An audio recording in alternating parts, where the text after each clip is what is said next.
नमस्कार बालदोस्तांनो. आपल्या दवणे आजींच्या सुरस कहाण्या या यूट्यूब चॅनलवर तुमचं खूप खूप स्वागत आहे. आज मी तुम्हाला प्रारब्ध प्रारब्ध ही गोष्ट सांगते. तर आधी प्रारब्ध म्हणजे काय ते सांगते. तर प्रारब्ध म्हणजे आपलं नशीब असं बोलतो आपण. लहान असताना आपल्याकडे 5वी वगैरे पुस्तकात बघा, तुम्ही बघा, लहान बाळं जन्माला येतात तेव्हा. तर त्यावेळेला काय होतं, एक सटवाई म्हणून देवी आहे. ती देवी येते आणि आपल्या कपाळावर आपलं भाग्य लिहून जाते आणि ते भाग्य कोणीही बदलू शकत नाही. जे आपल्या नशिबात असतं ते आपल्याला भोगायलाच लागतं. अशातला तो प्रकार आहे. तर हे प्रारब्ध तुम्हाला आता मी सांगते. तर एकदा काय होतं, यमराज असतात. तर यमराज म्हणजे मृत्यूची देवता. ती वैकुंठात जाते. हं. ते वैकुंठात जाते आणि आपल्या विष्णू भगवानांना भेटायला जाते तिकडे. तर ते जातात, वैकुंठात जातात आणि वैकुंठाचा दरवाजा वाजवतात. तर त्यावेळेला तिथे त्या वैकुंठाच्या दारात 7 कबुतरं खेळत असतात. तर एका कबुतरावर त्या यमराजांची नजर जाते. तर यमराज त्याच्याकडे बघतात आणि ते यमराजांकडे बघतं. तसं ते खूप घाबरतं. पण तितक्यात काय होतं, वैकुंठाचा दरवाजा उघडला जातो. आतमध्ये गरुड असतो. गरुड हा भगवान विष्णूंचा वाहन आहे, म्हणजे सेवक समजा. तर ते गरुड येऊन दरवाजा उघडतं आणि यमराजांना आतमध्ये घेतं. तर त्या गरुडाला बघून ते जे कबूतर असतं ना, 7 कबुतरांपैकी जे कबूतर त्याच्यावर यमराजांची नजर पडली, ते कबूतर खूप घाबरतं. त्याला वाटतं आता मी मरणार, आता मी मरणार, आता हा यम इथे आला, हा मला घेऊन जाणार. तर ते आपण मरणार ह्या भीतीने तर काय करतं, त्या गरुडाला सांगतं, "गरुडा, मला की नाही तू इकडनं कुठेतरी लांब घेऊन जा, आता समुद्रापलीकडे घेऊन जा मला, नाहीतर तो यम मला मारेल. मी मरणार आता." तर असं म्हटल्यानंतर गरुड म्हणतो, "ठीक आहे." आता गरुडाची गरुड झेप असते. गरुड किती वेगात धावतं, उडतं. तर तो गरुड काय करतो, त्या कबुतराला उचलतो, आपल्या पिल्लात धरतो आणि भुर्रकन उडून जातो आणि साता समुद्रापलीकडे नेऊन ठेवतो. ते कबूतर घाबरलेलं असतं ना, की यम आता आपल्याला मला मारणार म्हणून. पण साता समुद्रापलीकडे नेतात, ते गरुड त्याला नेतो. तर असं होतं तिथे चांगली जागा नसते. तर त्याला एक अशी दलदल वगैरे असलेली अशी जागा दिसते. तर ते कबूतर म्हणतात, "ठीक आहे, ठीक आहे. मला ठेव, इथेच ठेव, इथेच ठेव." पण ती जागा दलदलीची असते आणि तिथे चांगला ऑक्सिजन पण नसतो आणि काय होतं, ते शेवटी ऑक्सिजन नाही, काय नाही, त्याच्यामुळे ते कबूतर तिथे घुसमटून मरून जातं. आणि गरुड इथे परत येतो. गरुडाची गरुड झेप असते, तो क्षणात परत पण येतो विमानासारखा. परत येतो आणि नंतर आतमध्ये जे काय असतं, विष्णू भगवान यांच्यापाशी यमराजाचं काम ते आटोपून यमराज परत येतात. ते परत येतात तर बाहेर गरुड असतो. या त्यांचं सहज लक्ष जातं. ते म्हणते, "असं काय?" यमराज त्या गरुडाला विचारतात, "आता मी आतमध्ये गेलो, तेव्हा इथे 7 कबुतरं होती आणि आता इथे आलो, तर 6 कशी काय?" तर ते गरुड सांगतं, "तुमची आणि त्याची नजरानजर झाली ना, तर ते तुम्हाला घाबरलं आणि ते बोललं, कबूतर मला बोललं, की आता हा आहे, तो मला मारेल, हे यमराज मला मारतील. तर मला भीती वाटते, मला भीती वाटते. मला पटकन तू साता समुद्रापलीकडे घेऊन चल." तर मी त्याला घेऊन गेलो, पण तो तिथे त्या दलदलीच्या मुळे आणि ऑक्सिजन नसल्यामुळे तो तिथे मरण पावला. असं तो गरुड त्याला सांगतो यमराजाला. ते यमराज हसतो आणि म्हणतो, "बघा, काय गंमत आहे ती.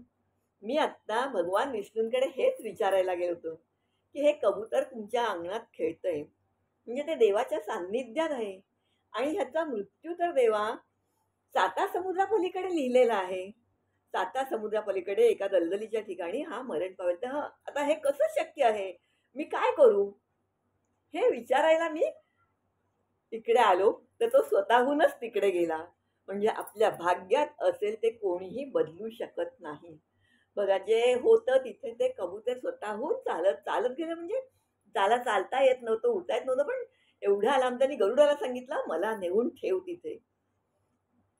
आणि ह्याच्यातून दुसरं कन्क्लुजन असं येतं, की आपण जर देवाच्या सान्निध्यात राहिलो किंवा संतांच्या, सद्गुरूच्या सान्निध्यात राहिलो, तर आपल्यावरचं मोठं संकटसुद्धा टळतं. देवाच्या सान्निध्यात ते कबूतर जर तिथेच राहिलं असतं, तर त्याचं तो मृत्यूयोग जो होता तो टळला असता, पण तो टळणं शक्य नव्हतं. त्याच्यामुळे काय झालं, त्यालाच बुद्धी झाली, दुर्बुद्धी झाली अक्षरशः, की त्यांनी त्या गरुडाला सांगितलं, मला 7 समुद्रापलीकडे नेऊन ठेव. त्याचं जिथे लिहिलं होतं तिथे तो गेला. म्हणून आपण देवाच्या सान्निध्यात राहावं. मोठी मोठी संकटं सुद्धा देवाच्या सान्निध्याने नाहीशी होतात. आणि याच्यात मी तुम्हाला अजून एक गोष्ट सांगते, प्रारब्धच. माणसाचं जर मरण आलं असेल तर माणूस स्वतःहून तिथे चालत जातो, आणि नसेल तर स्वतःहून मागेही हटतो. तर स्वतःहून चालत कसा जातो हे मी तुम्हाला अजून एक गोष्ट सांगते. ही घटना घडलेली आहे, सत्य घटना. ठाण्याच्या पुढे कळवा, कळवानंतर मुंब्रा लागते, तर त्या मुंब्र्याची इथे घडलेली गोष्ट आहे. मुंब्र्याला एका बाजूला डोंगर आहे मुंबादेवीचा, आणि दुसऱ्या बाजूला अशी खोल दरी आहे. काही थोडा भाग सपाट पण आहे. तर त्या सपाट भागात एक लाल किल्ला म्हणून ढाबा आहे. तर मुंब्र्याच्या मध्ये जी काही लोक राहतात त्याच्यातली 3 मुलं तिथे आली. म्हणेल चला आज आपण या ढाब्यावर खायला जाऊया, काहीतरी खाऊया. तरुण मुलं होती, वाटतं काहीतरी खावंसं प्यावंसं, आले ते तिथे खायला. पण खाण्याच्या अगोदर ते बोलले चला आपण जरा डोंगरावर फिरायला जाऊया. म्हणून ती मुलं डोंगरावर फिरायला गेली. फिरायला गेली तर काय, तिथे त्यांना एक साप दिसला. घडलेली घटना आहे, पेपरला आली होती. तर साप दिसला तर 2 मुलं बाजूला झाली. पण त्यातला एक मुलगा होता जरा अतिशहाणा, मैं पकड़ता हूँ, मेरे को साप पकडणे को आता है, मेरे को साप पकडणे को आता है. आणि त्याने तो साप पकडला, बरोबर पकडला. त्यांनी काही त्या सापाला इजा होईल असं केलं नाही, किंवा तो साप त्याला चावला नाही. त्यांनी बरोबर त्या सापाची मुंडी अशी एका हातात पकडली, त्याची शेपटी अशी पकडली, व्यवस्थित पकडला. आणि मग त्याला आणखीन मजा करावीशी वाटली. त्या मुलाने काय केलं, तो साप गळ्यात घातला. त्याला अगदी वाटलं आपण भगवान शंकरच झालो की काय. आणि मग त्याच्याबरोबर जे मित्र होते त्यांना फोटो काढायला सांगितला. त्या मित्रांनी फोटो काढला गळ्यात साप घालून बिलून, आणि मग झालं, खेळून झालं, आणि तो साप सोडून दिला. तो साप त्याच्या रस्त्याने गेला आणि ही मुलं त्यांच्या रस्त्याने गेली. खाली ढाबा होता, तिथे आले, खायला बसले. त्यांनी 2-4 घास खाल्ले आणि काय झालं माहित नाही. ज्या मुलाने गळ्यात साप घातला होता ना, तो मुलगा पडला ना असा खुर्चीवरून, धाडकन बेशुद्ध होऊन पडला. त्याच्या तोंडातून फेस यायला लागला. आणि हे जसं झालं तसं त्याच्या 2 मित्रांनी ओळखलं, या सापाने ह्याला कुठेतरी रचलं असणार. त्या सापाने त्याला कुठेतरी दंश केला असणार, आपल्याला कळलं नाही. आणि झालं तसंच. तोंडातनं फेस येतो म्हणजे काय, अंगामध्ये विष भिनलं ना की माणसाच्या तोंडातून फेस बाहेर येतो. हे पोटात किंवा अंगात विष गेल्याचं लक्षण आहे. तसं त्या लाल किल्ला ढाब्यातली काही वेटर लोक वगैरे माणसं धावत आली. त्यांनी त्या मित्रांना पण मदत केली, ह्याला उचलून बाहेर आणला, रोडवर आणला, रिक्षा वगैरे थांबवली. आणि तिकडनं कळव्याला आपलं शिवाजी हॉस्पिटल आहे, छत्रपती शिवाजी महाराज हॉस्पिटल आपल्या गव्हर्नमेंटचं आहे, तिथे त्याला आणला. बराबर या पोरांनी पण फोन करून त्याच्या आईला वडिलांना कळवलं की आंटी ऐसा ऐसा हो गया, उसने सांप गले में डाला था, क्या हुआ मालूम नहीं, लेकिन अभी वो बेहोश हो गया है. त्याच्या तोंडातून असा फेस येतोय. त्याचे आई वडील वगैरे पण आले ते.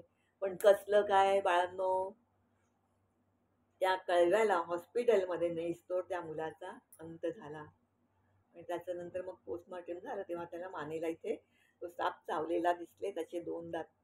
असं म्हणतात काही काही साप ना चावण्याच्या अगोदर, दंश करण्याच्या अगोदर फूक मारतात. आणि ते फूक मारल्यामुळे काय होतं, तेवढा भाग बधीर होतो. म्हणजे आपलं एखादं ऑपरेशन करताना कसं आपल्याला गुंगीचं औषध देतात, ॲनेस्थेशिया देतात, तर तसा तो ॲनेस्थेशिया दिल्यासारखा प्रकार होतो. आणि तो साप चावला तरी आपल्याला कळत नाही. तर बघा कसं त्याचं मरण भरलं. तर तो मुंब्र्याहून इथे त्या डोंगराच्या इथे चालत चालत आला. बरं तो साप चालला होता त्याच्या रस्त्याने, तर जाऊन द्यायचा ना.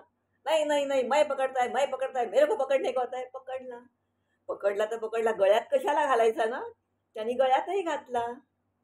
तर हे असं असतं प्रारब्ध. माणसाचं भरलं ना की माणूस स्वतःहून चालत जातो, तिथे स्वतःहून चालत जातो. आपलं प्रारब्ध कोणी बदलू शकत नाही. पण जर आपण संतांच्या किंवा देवाच्या सान्निध्यात राहिलं तर ते प्रारब्ध बदलता येतं. पण ते फारच कमी लोकांचं असं होतं की माणसाला सद्बुद्धी होते आणि माणूस देवाच्या सान्निध्यात राहतो. आता ते कबूतर पण जर वैकुंठात, तिथे त्या वैकुंठाच्या दारात खेळत राहिलं असतं तर यमाला त्याला नेताच आलं नसतं, किंवा त्याचा मृत्यूच झाला नसता, गंडांतर टळलं असतं. पण हे प्रारब्ध कुणाला टळत नाही. तसं झालं त्याचं आणि ते तिकडे मरायला एवढ्या लांब समुद्रापलीकडे गेलं. तो यम तेच म्हणाला, "मला प्रश्न पडला होता, की ह्याचं कसं करायचं? ह्याचा मृत्यू जर समुद्रापलीकडे दलदलीच्या ठिकाणी दिलंय आणि हा तर इथे वैकुंठाच्या इथे बसलाय. मी नेऊ कसं त्याला? मी नाही काही करू शकत. ह्याच्यावर काय सोल्युशन?" हे विचारायला आतमध्ये गेलो. तिथपर्यंत ह्याने स्वतःच्याच हाताने स्वतःची कुंडली सिद्ध केली. तर बाळांनो, कशी वाटली गोष्ट? आवडली का? गोष्ट आवडली तर लाईक करा, शेअर करा आणि सबस्क्राईब करा. पुढच्या गोष्टीपर्यंत जय श्रीराम.